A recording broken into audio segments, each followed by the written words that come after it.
Moving countries as a child to studying abroad for almost a year in 2023. It's safe to say that I had to relearn adapting to big changes often. Change can be often uncomfortable, and therefore I try to make friends with it the more I face it.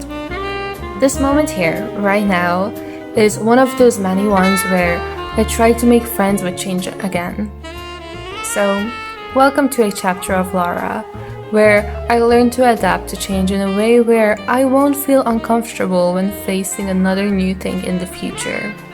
So, you are welcome to join me in my discovery.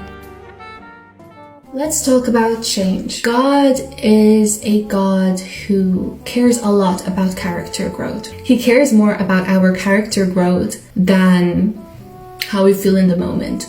And so, there is change.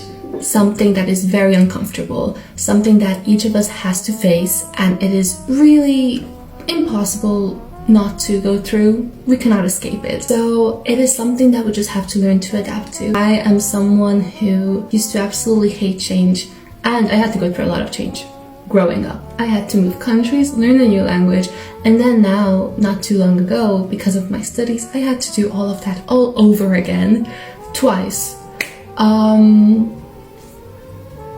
Crazy. And so I had to lean on God a lot. Another reason for change, another reason for these things, it teaches us to lean on God more. I guess that all of this just gives us a list of reasons for why change is good, although we might absolutely hate it because of the uncomfort. But God knows that we learn the most in the uncomfortable. And so we just have to surrender ourselves into His hands. What does that mean? I think that one of the things that surrendering means is to basically accept the process. I am still adapting to changes in my current position in life, but although it feels a bit uncomfortable, I have come to just have peace with it because I know that time is going, and in the future, this position I'm in right now, the feelings that come with being uncomfortable will pass. It will be fine. It will go, it will flee. And the thing is that when we go through hard situations, it feels like it will go on forever, like it will last forever, there is no end to it. And it is quite funny that when we go through happy moments, we hold on to those moments, we grasp onto them so hard, so strongly, because we fear that they will flee any second.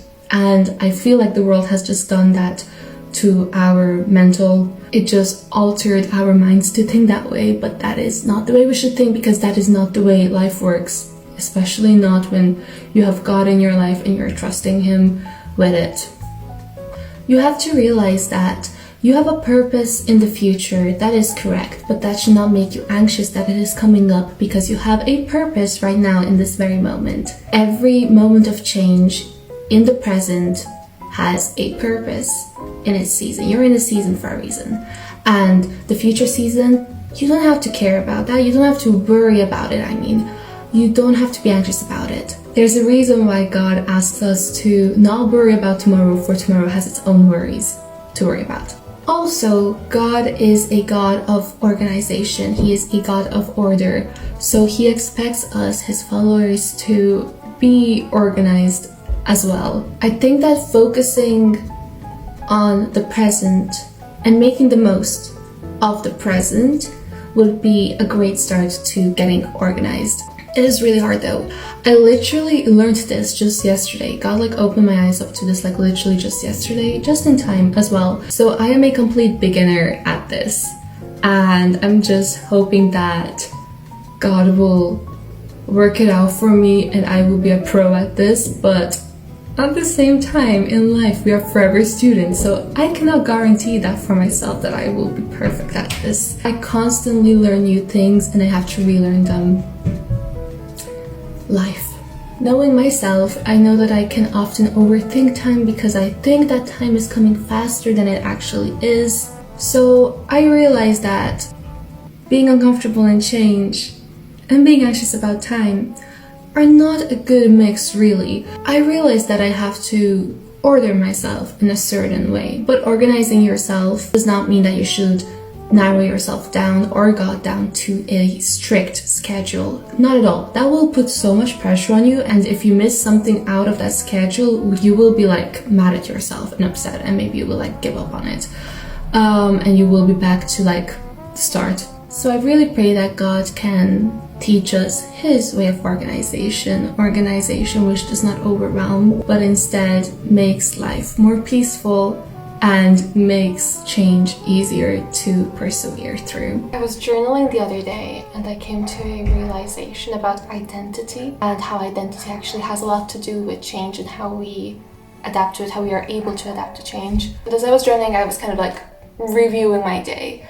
And so I noticed that I was kind of unproductive throughout the day and my mood was kind of down. But there was a point in my day where I just ended up standing in front of the mirror and dancing and singing to music. And suddenly all the moodiness was gone and everyone in my family was kind of surprised. What happened to Lara? She was like moody and upset just a few minutes ago. And I came to realize that just that one thing, that one simple action of singing to music and dancing in the mirror, it made me so much happier. And another thing was that, like, since experiencing this change that I'm trying to adapt to at the moment, I found it kind of hard to be myself.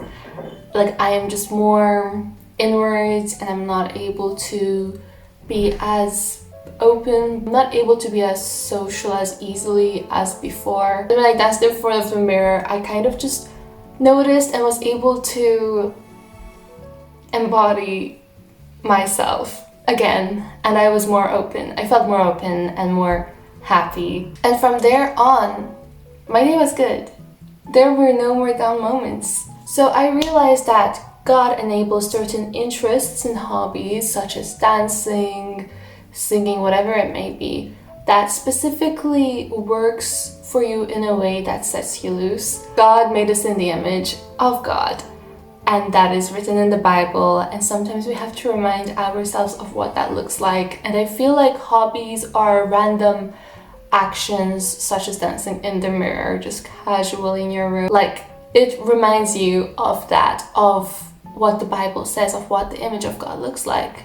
Joyful, peaceful, happy. And I realized that, hey, I can actually feel joyful in this moment of change if I feel like myself, if I am myself, if I am able to be confident in that and be social again and open. And I should take advantage of the good things that God gave us, such as the ability to dance in the mirror, for me. And I think that it's a good idea to put it into your schedule, even if it's a random thing, such as dancing in the mirror. So I think I will be dancing in the mirror more often, or just dancing in my room, not in the mirror, because apparently it helps me break out of that clutter which change first found me in. So I want to learn how to do this thing, adapting to change. Can I promise you that we will be pros at this by the end of it? Not at all. But I'm sure that we can both take something out of this, because change is a good thing, although we may feel the opposite in the moment or about the future. Change is a good thing, and as I am saying this right now, I am kind of trying to remind myself of it too. So we're in this together, and thank God that Jesus is in the center of it all.